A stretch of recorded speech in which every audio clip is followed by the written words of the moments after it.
문장을 통해 현안을 둘러보고 더 나은 문장을 기대해보는 시간. 김성환 시사평론가, 서효인 시인의 공감 칼럼 문장들입니다. 두 분 안녕하세요. 안녕하세요. 예, 오늘의 문장 먼저 듣고 오는데 오늘은 좀 특이하네요. 영화 속 대사인데 어떤 영화인지 한번 보겠습니다. 아들아, 너는 계획이 다 있구나. 부자인데 착하다니까. 진짜 니가 착한 거지. 예, 청취자분들이 단박에 알아차릴 약간 뭐라고 할까, 이 목소리, 이 톤은 약간 지문 같은 것 같아요. 이게 그냥 들으면은 이렇게 얼굴이 딱 떠오르는 송강호 씨. 네. 영화 기생충에서 지금 가져온 겁니다. 한 번 더 말씀을 드리면은, 아들아, 너는 다 계획이 있구나. 이거는 워낙 유명한데 그 뒤에 보면은 부자인데 착하다니까. 그러니까 그 배우자가, 아내가 부자니까 착한 거지. 이렇게 서로 대화를 하는 거 기생충 대사였습니다. 이거 왜 선정하신 거죠? 기생충이 이제 나온 영화도 아닌데. 그 뉴욕타임즈가 예. 2000년 1월 1일 이후에 개봉한 영화를 대상으로 세계적 명성의 감독, 배우, 제작자, 애호가 그래서 500명을 대상으로 설문조사를 했다 그래요. 예. 그래서 100대 영화를 꼽은 거거든요. 예. 거기에서 기생충이 당당히 1등을 했다는 겁니다. 기생충이 1등을 했다고요? 네. 전 세계, 그러니까 정확하게는 21세기의 최고의 그렇죠. 영화. 2000년 이후니까요. 2000년 이후. 예. 지금 25년 동안 나온 전 세계 영화 중에서 기생충이 최고다. 네. 그렇게 와. 꼽았다는 거예요. 그러니까 이거는 외국에서도 굉장히 대단한 영화다 이렇게 좀 보고 있다는 거예요. 예, 같은 문화계 종사자로서 좀 평 좀 해주시죠. 네, 그뿐 아니라 올드보이가 43위, 예. 그리고 살인의 추억이 99위고요. 또 한국계 감독이 연출한 패스트 라이브즈도 40위대 순위에 들어가 있었어요. 그래서 예. 순위를 한번 살펴보면 재밌는 게 4위가 하양연화, 그리고 9위가 센가치로 행방불명 이렇거든요. 그래서 20세기까지는 미국에서 선정한 영화가 그 아카데미 시상식이라고 불리는 그 미국 중심주의 문화 영역이었다면 예. 21세기의 영화 뽑힌 그 리스트를 보니까 확실히 좀 글로벌하게 그 영화가 사랑을 받았구나라는 거를 좀 살펴볼 수 있었고요. 또 참고로 우리나라에 좀 집중을 해보자면 21세기 이후에 뽑힌 영화라는 게 상당히 의미심장하더라고요. 20세기 우리나라가 세계에 영화가 진출할 때는 다분히 오리엔탈리즘적인 색채가 강한 영화들이 진출했어요. 뭐 네. 아제아제 바라아제 같은. 그래서 감독으로 치면 임권택 감독, 그다음에 김기덕 감독 이렇게 서편제 뭐 이런. 네, 취하선 이런 영화가 있었고 뭐 김기덕 감독의 봄, 여름, 가을, 겨울 같은 영화. 예. 근데 지금 그 NYT의 선정 이유도 그렇고 상당히 세계적 보편성을 예. 갖춘 영화로 한국 영화를 선정하고 있죠. 그래서 그 자본주의의 모순 그리고 뭐 가진 자와 못 가진 자의 이야기를 다루는 거는 전 세계 보편적인 이야기니까요. 예. 그래서 우리나라 영화 산업이 이 정도 발전했구나라는 생각을 할 수 있었습니다. 알겠습니다. 패스트 라이브즈라는 그 영화를 언급하셨는데 요거는 40위 때는 아니고요. 86이라고 그렇군요. 저희 제작진이 뭐 이건 좀 네. 뭐 가끔 가다가 숫자는 네. 착오로 있을 수가 있으니 선정의 이유는 말씀하셨지만 제가 정확하게 말씀을 드리면은 가진 자와 못 가진 자에 대한 이야기이자 신자유주의의 참혹함에 대한 맹렬한 비판에 담았다. 본 감독이 폭넓은 코미디와 통렬한 사회 풍자를 유연하게 넘나들었다라고 이렇게 얘기를 했습니다. 평론가님은 좀 어떻게 보십니까? 공감하신 분들이 굉장히 많아가지고요. 기생충이라고 얘기하지만 뭐 실제 영화의 배경이라고 하는 건 우리 이제 지하방 있잖아요. 반지하. 예. 반지하방에 사는 사람들이 그 한 가족이 결국은 굉장히 부자죠. 부자 집에 가가지고 하나하나씩 예를 들면은 처음엔 가정교사로 한 명 들어갔다가 그다음에 미술교사로 들어가고 그다음에 가정부로 들어가고 가족이 전체가 이주하다시피 하는 그런 스토리가 나오잖아요. 근데 또 을과 을들의 전쟁이라고 그 집 지하에 또 다른 을이 살고 있잖아요. 예. 그러면서 서로 간에 막 다툼을 하고 마지막에 모두 파멸로 그 결말이 이루어지는 뭐 이런 건데 방금 전에 저희가 그 방송 들어오기 전에 둘이서 얘기했는데 혹시 반지하방에 살아보신 적 있으세요? 이렇게 얘기를 했거든요. 근데 둘 다 살아봤던 경험이 있던 거예요. 반지하의 그 냄새라고 하는 게 어떤 건지 살아보지 않은 사람은 모르거든요. 곰팡이 냄새가 특유의. 특히 요즘 같은 예. 지금처럼 습도가 높은 장마가 오기 전이나 장마가 오고 난 다음에 그 곰팡이가 쓸고 그 습기가 차는 그걸 경험해 본 사람들은 이게 어떤 느낌인지를 아마 너무 잘 알고 있을 거예요. 그러니까 지하에서 지상으로 올라가고 싶은 사람들의 욕구, 욕망 그런 것하고 그 부자들이 살아가는 그 모습들의 부조리함 예. 이런 것들이 거의 다 그대로 드러나는 것 같아요. 그러니까 외국 사람들이 볼 때 뭐 반지하방이 있을 것 같지는 않지만 그러니까 점점점 가난해지고 있다고 하는 거, 점점 빈부격차가 심해지고 있다고 하는 거, 양극화 현상에 대한 반감 이런 것들을 기생충이라는 영화를 보면서 공감하고 같이 분노했던 것 같아요. 이게 일종의 글로벌 코드가 됐던 것 같아요. 그러니까요. 예. 예. 이게 꼭 그러니까 한국적인 것들이 있지만은 공감대를 다 형성되어 있는 주제다 보니까 전 세계에서 반응을 한 것 같은데 오늘 이제 주제 문장으로 가져온 게 부자인데 착하다니까 부자니까 착한 거지 이 두 짧은 이 대화. 그러니까 개인적인 거는 그래요. 제가 어렸을 때 이제 미디어에서 이렇게 소개되는 거 보면은 부잣집의 뭐 아이들이라든지 이런 애들은 싸가지가 없었어요. 예의가 없었다. 성격이 안 좋았다. 네. 그런데 요즘은 실제 뭐 사람들 얘기를 들어봐도 부잣집 애들이 공부도 잘하고 성격도 좋고 외모도 잘생기고 막 다 이렇다라는 거예요. 그러니까 이게 뭔가 시대가 이제 뭐 변하는 거 아닌가 뭐 이런 네. 얘기들이 많이 나와요. 꼬인 게 없다고 하잖아요. 구김살이 없다고.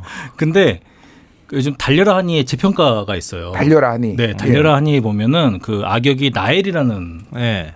그 라이벌이 나옵니다. 맞아요. 근데 나엘이는 그 한이가 원래 살았던 집에 우연히 이사를 들어간 것 뿐이거든요. 한이는 자꾸 그 뭔가 잘못해서 그 집을 빼앗겼다고 생각하고 그 집 담벼락을 보면서 자꾸 엄마를 떠올려요. 근데 그 집에 나엘이가 살고 있는 거예요. 예. 나엘이는 원래 부자예요. 한이는 지금 못 살게 됐죠.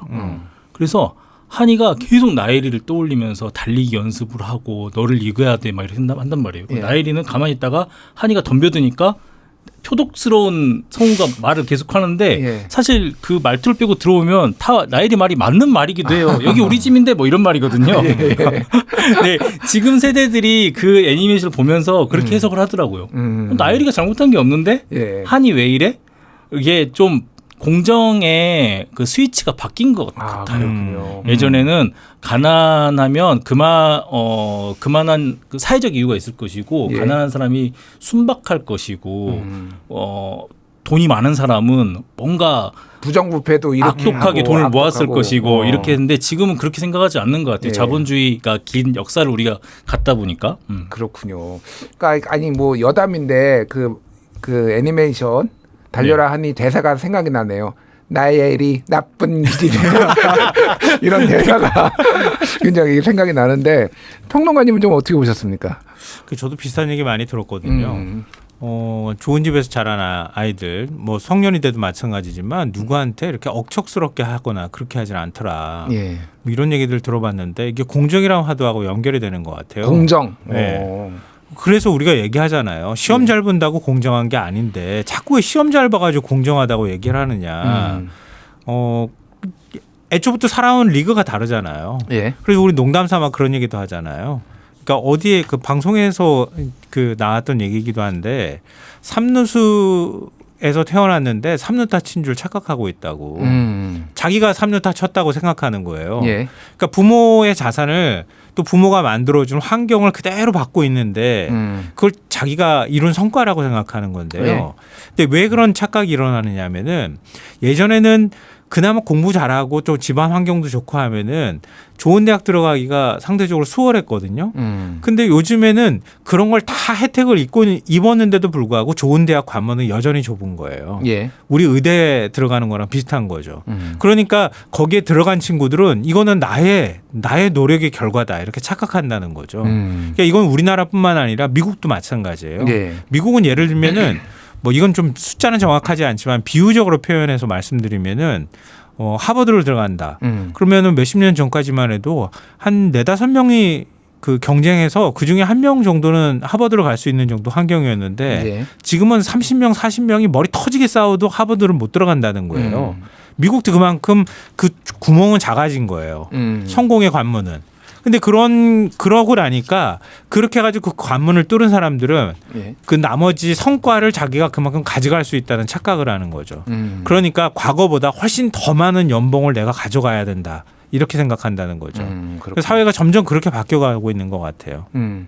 그 이제 말씀하신 게 뭐 우리나라도 그렇고 미국도 그렇고 예를 들면은 미국에는 이제 어퍼머티브 액션이라는 적극적 우대 조치 이게 이제 확립이 돼 있어 가지고 소수 인종 흑인이나 이런 인종에 대해서 하버드나 이런 뭐 명문 대학에서 이렇게 받아들이는 거 더 많이 성적이 낮더라도 이렇게 입학을 시켜주는 것에 대해서 당연시 여기다가 이거에 대해서 지금 소송이 붙기 시작한 게 한 15년 요 정도 된 것 같아요. 그래서 일부는 뭐 승소하기도 하고 그러니까 그거의 취지는 흑인들이 상대적으로 소득이 낮은 사람들이 더 많고 그러니까 적극 교육을 더 받을 기회가 적었기 때문에 이거를 이제 사회의 유지를 안정하게 계속 유지를 하기 위해서는 다양성이 중요하고 그러니까 이들을 더 성적이 낮더라도 받아들여야 된다 이런 게 합의가 있었는데 이게 지금 말씀하신 대로 경쟁이 좀 치열해지면서 이게 다 깨져버리는 거잖아요. 이게 한국에서도 지금 그런 것들이 뭐 인국공 사태라든지 예를 들면은 문재인 정부 때 있었던 그런 것들이 좀 계속 나타나는 거 아닌가 그런 생각이 드네요. 근데 우리 교육제도에 그대로 나오잖아요. 수시하고 정시가 있잖아요. 수시가 그렇게 해서 수능 잘 봐가지고 대학을 들어가는 환경으로 만들어 놓으면 그러면 강남 대치동 열심히 가가지고 학원 잘 다니는 아이들이 당연히 높은 점수를 받을 수밖에 없잖아요. 예. 그렇지 않은 환경에 있는 학생들도 대학을 괜찮은 대학에 갈 수 있도록 하는 환경을 만들어주자고 수시란 제도를 도입했잖아요. 근데 거기에 여러 가지 스펙이 문제가 돼가지고 논란이 됐던 거지 당초 취지는 그거거든요. 예. 근데 지금 정시가 오히려 늘어났잖아요. 그러니까 정시는 사실은 강남에서 학원 다니는 아이들을 이기기가 어렵거든요. 예. 그러니까 오히려 공정하게 바꾼다고 하는 게 더 강남에서 정시만 수능 공부만 열심히 한 친구들한테 더 문호가 넓어지는 역설이 생겨나는 이런 모습들을 우리가 지금 실제로 보고 있죠. 예. 뭐 신자유주의, 뭐 능력주의, 뭐 이런 표현으로 이제 이게 대변이 되는 건데, 그러니까 이게 각자에게 말씀하신 대로 주어진 조건 자체가 내가 누릴 수 있는 자원 자체가 다르기 때문에 똑같이 일렬로 줄을 세웠을 때 이게 정말로 공정한 것인가에 대한 문제 제기들이 있다 이런 생각이 듭니다. 오늘 콘텐츠 얘기라니까 그게 극단적으로 드러난 콘텐츠가 이번에 공개된 오징어 게임 시즌 3인 거. 아 오징어 게임 시즌 3. 거기에 보면 온갖 할머니에서부터 20대 남자 불문하고 다 번호 붙이고 예. 똑같은 규칙이 임하잖아요. 뭐 근력도 다른데 네. 똑같은 조건으로 네. 하다 보니까 예. 힘이 세든 뭐 약하든 줄다리기 하는 거잖아요. 근데 심지어 이번 시즌은 아이가 나옵니다. 아기가 나와요. 제가 스포일러 되기 때문에 더는 이야기 못 드리지만 갓난 아기가 나와요. 그래서 갓난 아이가 이겨요? 그거 얘기하면 안 되죠.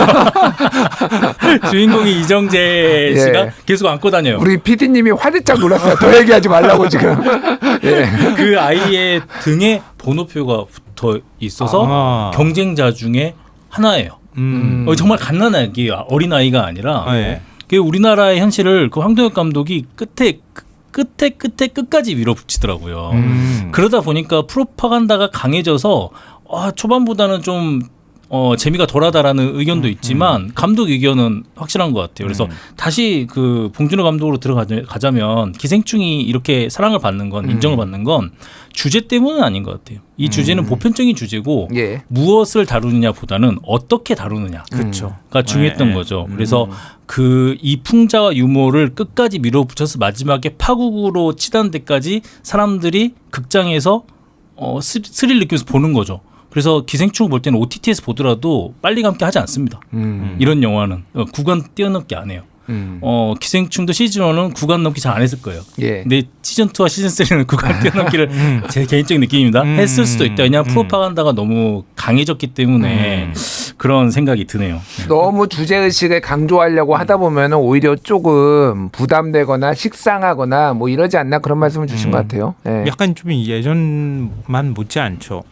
예전 같지가 않은 거죠. 지금 오징어 게임에 대한 반응도. 예. 근데 여전히 뭐 전 세계적인 반응은 굉장히 뜨거운 것 같고요. 같고요. 근데 컨텐츠에 대한 평가는 좀 엇갈리는 것 같아요. 조금 식상해진 측면이 있거든요. 그러니까요. 예. 이게 처음 나왔을 때는 좀 다들 충격을 굉장히 먹었어요. 신선했죠. 그러니까. 예, 예. 네. 근데 그 아까 공정이라고 하는 말하고 좀 연결이 되고 왜 이렇게 전 세계 사람들이 여기 반응하는가. 한국식 놀이문화가 되게 호기심 있게 그걸 쳐다보는 것도 있겠지만 그냥 똑같은 출발선에서 출발하잖아요. 누가 조금 더 뭐 능력 있다고 해가지고 게임에서 이길 수가 없는 거잖아요. 예. 뭐 무궁화꽃이 피었습니다를 누가 더 잘할 수가 있겠어요. 연습하지도 못할 거고 아마 그런 것도 기생충하고 일맥상통하는 코드일 수도 있겠다 이런 생각이 드는데요. 근데 사실은 저희가 방송 들어오기 전에 얘기하고 싶어했던 거는 컨텐츠도 컨텐츠지만 지금 한국 영화 시장이 다 죽을 위기에 처해 있다. 예. 이 부분도 꼭 얘기해야 되겠다는 얘기를 했어요. 왜냐하면 지금 제가 자료를 찾아보니까요. 올해 1월부터 5월 사이에 누적 매출액이 영화 시장만요. 예. 33.4%가 줄었어요. 전년 동기대 대비요? 전년하고 비교했을 때 오. 3,340억이고요. 누적 관객 수도 32.6%가 줄어서 1,681만 명이 나왔는데요. 근데 작년에 OTT 시장이 우리나라가 6조 원이었어요. 예. 근데 지금 영화 시장이 3,300억 정도 된다 그랬잖아요. 1월부터 5월 사이에. 그럼 다 합쳐가지고 다 아무리 후하게 평가해줘도 한 7, 8천억 된다는 뜻이거든요. 근데 작년에 넷플릭스 한 곳이 8,900억 정도였어요. 매출액이. 그러니까 우리나라 영화 시장 다 합쳐봐야 우리나라 국내 OTT 시장에서 넷플릭스가 차지하는 매출액 수준도 안 되는 상황이다. 굉장히 영화 시장은 좀 심각하다. 그렇게 되면 다양한 영화가 나오긴 좀 어려운 환경이 돼 있지 않나? 예. 그럼 거기에 종사하는 사람들은 점점 어려워지는 거 아닌가. 네, 우리나라가 지금 예. 뉴욕타임스 선정 21세기 최고 영화에 3편이나 들어가 있고 2명의 거장 감독이 있고 하는 이유가 우리나라 특유의 감독주의가 있거든요. 예. 그래서 영화는 감독이 디렉팅을 하는 거예요. 처음부터까지. 심지어 시나리오도 본인이 쓰죠. 근데 넷플릭스는 그런 거 허락하지 않습니다.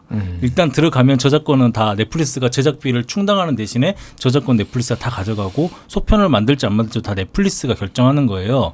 이렇게 되면 그 지금 이렇게 전성기를 이뤘던 우리나라 그 감독 시스템, 감독 양성 시스템이 잘 안 굴러갈 수 있고 지금 벌써 그 모습이 보여요. 그래서 예. 사실 우리나라 계속 봉준호, 박찬욱, 뭐 그 황동혁 감독 얘기하지만 젊은 감독들이 잘 대중의 눈에 잘 안 보이거든요. 영화를 만들고 있겠지만 그리고 뭐 손익분기점 100억, 200억 내외의 작지만 알찬 영화들이 예.